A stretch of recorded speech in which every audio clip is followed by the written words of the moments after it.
Welcome to Let's Read Mobile, presented by Boys and Girls Club of South Alabama. Hi, I'm Krista Harrell, the Assistant Vice President for Student Affairs at the University of South Alabama, and I'd like to read you a new story tonight. The book today is The History of Juneteenth by Dr. Arlisha Norwood. Juneteenth National Holiday. An official holiday by the 1970s, Juneteenth was celebrated in many parts of the country. Black communities honored Juneteenth in their own emancipation days. People gathered at churches, in parks, and at community centers. The celebrations included rallies for justice and equality. Emancipation Day has been honored as a day of observation in Texas since 1938, but Juneteenth was not an official state holiday. In the 1970s, a state representative, Al Edwards, called for an amendment to make Juneteenth a state holiday. It would mean many schools, businesses, and parts of the government would be closed on Juneteenth. Everyone would have the day off to celebrate. After a hard fight, Edwards finally succeeded. And in 1980, Texas made Juneteenth a state holiday. In 1997, the National Juneteenth Celebration Foundation created a flag to be flown on the holiday. The flag includes one star representing the state of Texas and a bursting star representing freedom. Texas and a bursting star. This flag also includes the colors red, white, and blue. These colors are reminders that the African Americans are part of American history.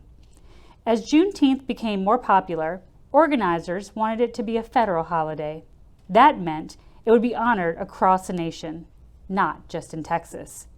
Since 1976, Opal Lee, a well-known Texan and activist, has been advocating for Juneteenth to become a federal holiday.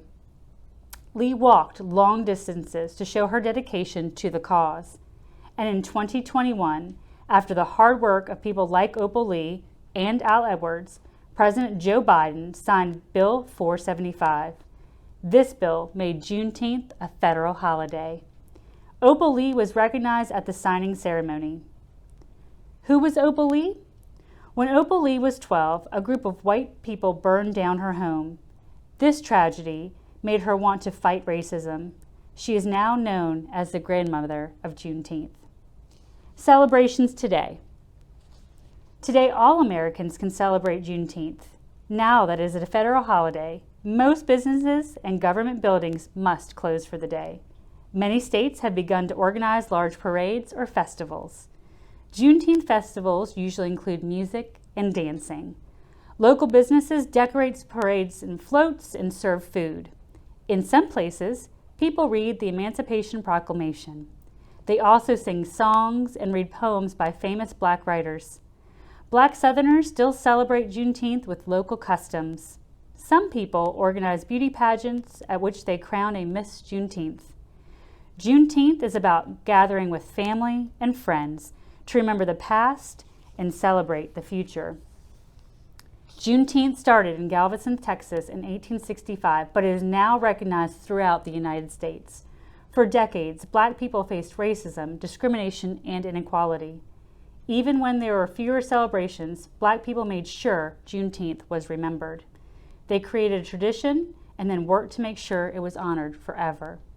Today, we can all celebrate the history of Juneteenth and burst of the freedom that Americans and African Americans like Sarah Ashley felt in 1865. Thank you for joining us tonight. Don't forget to watch us next time, and until then, let's read Mobile.